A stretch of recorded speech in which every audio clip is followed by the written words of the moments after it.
Territory کی اسکریمبل ہوتی تھی پرانے زمانے میں. Now the scramble will be for resources.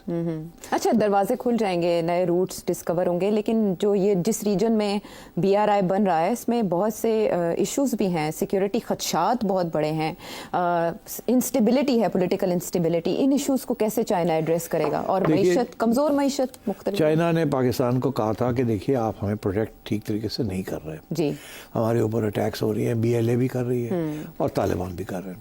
اور ظاہر ہے BLA کو کون سپورٹ کر رہا ہے, وہ تو انڈیا کا انٹرسٹ ہی نہیں ہے کہ چائنا یہاں پاؤں جما لے.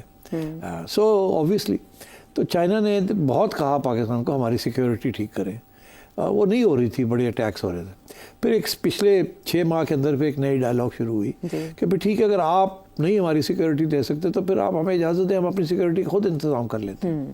میننگ کہ پھر ہم اپنے سیکیورٹی کی فوج اور وہ ہم اپنے لیے انتظام کر لیتے ہیں. اگر 1 لاکھ چائنیز ہے اگر پاکستان میں, یا 2 لاکھ چائنیز ہے, تو ہم 10,000 20,000 کی اپنی سیکیورٹی, اپنے سولجرز اور اپنی سیکیورٹی کر دیتے ہیں. انہوں نے کہا نہیں, we don't want that sort of Chinese footprint ہے, اس کو امریکہ تو پاگل ہو جائے گا اینڈ ادرز. تو اس لیے پھر انہوں نے کہا کہ ہم ہی کریں گے.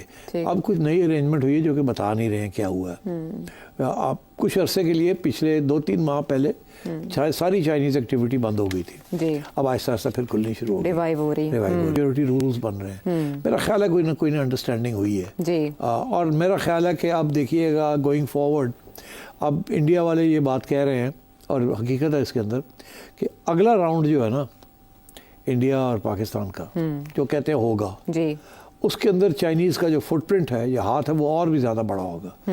اس پچھلی جو راؤنڈ ہوا ہے نا اس کے اندر تو صرف جہاز اور میسائلز کا راؤنڈ تھا اور نیٹ ورکنگ کا راؤنڈ تھا, انٹیگریٹڈ پلیٹ فارم کا راؤنڈ تھا, ریڈارز کا راؤنڈ تھا.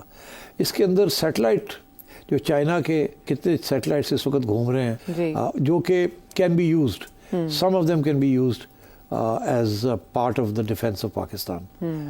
اینڈ آئی تھنک جبکہ کانفلکٹ اگر ہوگی تو they will be used to give Pakistan big picture of what's happening.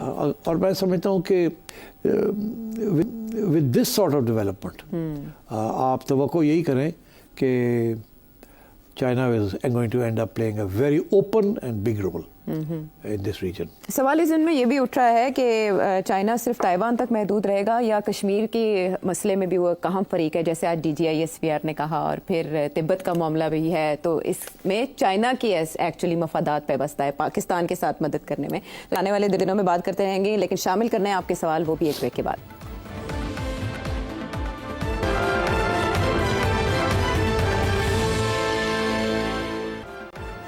Welcome back to the شو. وقت کم, بہت سے سوالات. تو سب سے پہلے ڈاکٹر اویس اسلام آباد سے. انڈین لنگوسٹک میڈیا جو ہے اس کی اوریجن کیا ہے؟ مطلب 1971 کے بعد جب انہوں نے انڈیا کی وجہ سے پاکستان ٹوٹا تو نفرت تو پاکستان میں زیادہ ہونا چاہیے, تو پیراڈاکسیکلی انڈیا میں زیادہ ہیں, اس کی کیا وجہ؟ Good question. میرا خیال ہے تھوڑا سوچ کے جواب دینا چاہیے, بٹ آف دا کف. پہلی بات تو یہ جی کہ جو پہلے ہماری جنگیں ہوتی رہی ہیں اس میں اس قسم کی آؤٹ رائٹ ڈیفیٹ اور آؤٹ رائٹ وکٹری نہیں تھی. اف یو ریممبر 71 کے بعد there was no real conflict until Kargil conflict. اور کارگل کانفلکٹ جو تھی وہ انڈیا کے جو میڈیا ہے اور جو ریاست ہے انہوں نے سمجھا تھا کہ دیٹس اے ویری بگ بیٹریل, بہت بڑی بیٹریل اس کو دیکھا گیا, کیونکہ اس سے صرف کچھ ماہ پہلے یا واجپئی صاحب پاکستان آئے تھے نواز شریف صاحب کے ساتھ بیٹھ کے, اور یہاں انہوں نے پاکستان کو تسلیم کیا تھا کہ ایز اے لیجیٹیمیٹ اسٹیٹ. اور اس کے بعد وہ یہاں تھے اور وہاں تیاری ہو رہی تھی کارگل کی, تو میرا خیال ہے وہ ایک بہت بڑا دھکا لگا تھا ان کو. تو اس کے بعد انڈین نیشنلزم اور اینٹی پاکستان سینٹیمنٹ پھر بڑھنا شروع ہوا. پھر آپ نے دیکھا کہ ممبئی ہو گیا, اور ممبئی سے میرا خیال ہے دے واز ٹیکن کمپلیٹلی شاکڈ کہ یہ کیا ہوا ہمارے ساتھ. ایک طرف تو باتیں چل رہی تھیں مشرف کے ساتھ کشمیر کی سیٹلمنٹ کی 2004, 5, 6 ہمیں کہا گیا تھا کہ سیٹلمنٹ ہو گئی ہے, ہو رہی ہے, اور ادھر سے ممبئی کی تیاریاں ہو رہی تھیں. So that was a second what they say is a stab in the back. اور وہ those are the times when Indian media became virulently anti Pakistan. اور یہ اچھے خاصے لوگ جو کہ لبرل جسے آپ کہتے تھے اور وہ پیس ود پاکستان کی بات کرتے تھے، وہ سب بیک آف کر گئے. انہوں نے کہا یہ جو ہے نا دس از ان ایکسیپٹیبل، اور وہ اس کے ساتھ I think that was a formation. مگر ایک اور بھی ریزن تھی کہ بی جے پی کی جو رائز ہوئی ہے دیٹ از وہ ایک سویلائزیشنل ایشو بن گیا ان کے لیے، رائز آف ریلیجن. اور ریلیجس پیشنز جو ہیں وہ جب بھی ہوتے ہیں تو they are very very severe. یہ نیا انڈین میڈیا، یہ پرانا انڈین میڈیا پرنٹ میڈیا تھا. پرانا انڈین میڈیا کے اندر آزاد قسم کے پرنٹ اخبار بھی تھے، مگر جو نیا انڈین میڈیا بنا ہے یہ کارپوریٹ انڈیا میڈیا بنا ہے. اور یہ کارپوریٹ انڈیا میڈیا جو ہے یہ belongs to the rich people of India and they are all behind B J P. سب سے زیادہ پیسے وہ کنٹریبیوٹ کرتے ہیں ٹو انڈین میڈیا. اینڈ آپ کو پتہ نہیں کہ ہمارے زمانے میں، پرانے زمانے میں اخباروں کے ایڈیٹرز جو تھے وہ جرنلسٹ ہوتے تھے. اب کارپوریٹ سیکٹر کے مینیجرز آ کے بیٹھ گئے ہیں ایز ایڈیٹرز، تو بالکل کارپوریٹائز ہو گیا اور اس سے profits and political interest more important than independence of media.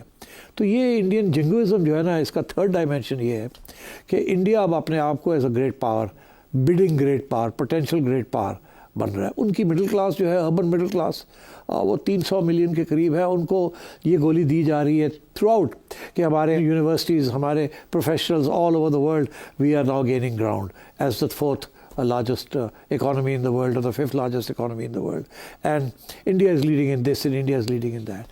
تو ایک پورا ایک ماحول وہاں بنا ہوا ہے جس کے اندر پھر بی جے پی نے بھی اپنی جنم لی اس طریقے سے ایگریسولی، اینڈ ناؤ دیر 10 سال ہو گئے دے رولنگ. تو یہ ایک total transformation of India under B J P and under its new civilisational approach. اور وہ جب وہ ان کو دھکا لگتا ہے نا کسی طریقے، اب جو امریکہ نے جو ان کے ساتھ کیا ہے 4 سے 8 دفعہ کشمیر کا ذکر آ گیا یا میڈیشن کا ذکر آ گیا فرام ڈونلڈ ٹرمپ، بہت اپسیٹ ہو گئے یہ لوگ ویری کہ یہ کیسے ہو گیا ہمارے ساتھ. ہم تو سمجھ رہے تھے کہ ہم نے اسٹریٹجک شفٹ کی ہے اینڈ سو آن. تو سملرلی یہ جو پاکستان کے ساتھ ڈربنگ ملی ہے ان کو، دے کانٹ بلیو اٹ.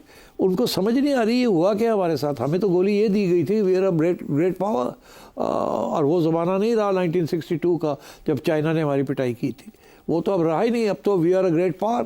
یہاں تک کہ اب تو ہماری سیکرٹ ایجنسیاں جو ہے کہ باہر جا کے ایکسٹرا جوڈیشل کلنگز بھی کرتی ہیں like any other big agency like Mossad یا CIA. تو they think they are part of the big league.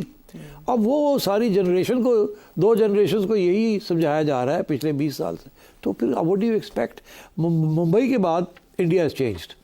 India کی نئی جنریشن جو ہے completely anti Pakistan, they are very virulently nationalistic, اور that is why you getting this reaction.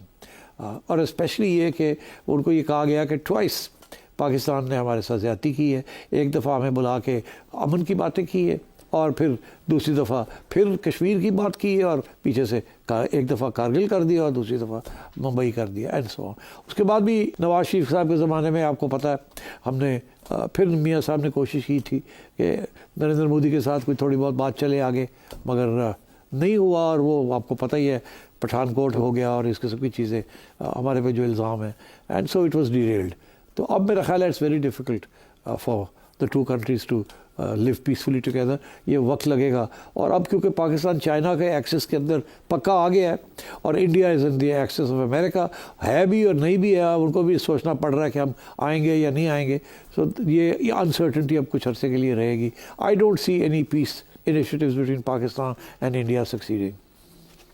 ٹھیک ہے. Indian جنگی جان کا ڈائگنوسس آپ نے جانا. امت جی لکھنؤ سے آپ نے سوال بھیجا، قاسم یاکلینڈ سے، راجہ ولید گجرات سے، احمد ٹیکسس سے، احمر اسپین سے، خرم آوان امریکہ سے، رضا آسٹریلیا سے، سید سیف اللہ گیلانی ملتان سے، ذیشان UAE سے، زبیر یونس ملتان سے. سوال پہ سوال ہے لیکن وقت کو زوال ہے، وقت ہمارا ختم ہو چکا ہے. کل کے پروگرام میں میرا خیال سارے سوال ہی کر دیں، باقی چھوڑے پاکستان کا باقی. ہر بار یہ سب کے نمائندے بن کے بات کرتے ہیں نجم سیٹھی صاحب، اور پھر وعدہ بھی پورا کرتے ہیں. تو کل کے دن پہ، کل کے پروگرام پہ یہ سوال اٹھا رکھتے ہیں، اگلے پروگرام تک کے لیے ڈن ہو گیا جی، ڈن ہو گیا.